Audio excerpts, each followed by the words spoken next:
Dalam sambutannya, Bupati Bogor Ade Yasin mengatakan jika kejuaraan panjat tebing Asian Championship yang berlangsung di Wall Climbing Pakansari Cibinong harus ada output penting bagi prestasi atlet lokal di bumi Tegar Beriman.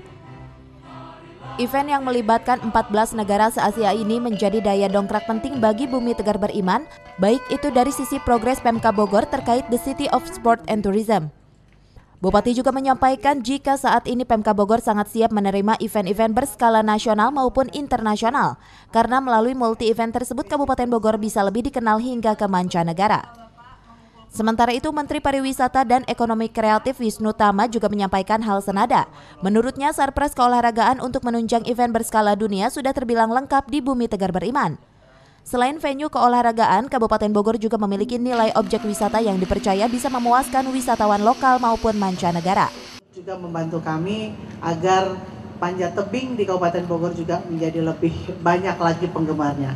Dan tidak hanya di stadion sini, Pak, tetapi panjat tebing outdoor pun di alam ini juga cukup bagus. Nanti boleh dicoba. Ada panjat tebing di Gunung Kapur, Ciampea, ini sudah cukup terkenal juga, dan panjat tebing di daerah Kelapa Nunggal. Itu juga ada. Jadi silahkan bagi nanti para peserta yang ingin menikmati alam sambil panjat tebing, nanti kami akan kasih tahu di mana saja tempat-tempat favorit untuk berlatih ataupun untuk melakukan olahraga yang cukup menantang ini. Dari Pakansari, Cevi Alfi Adrian melaporkan.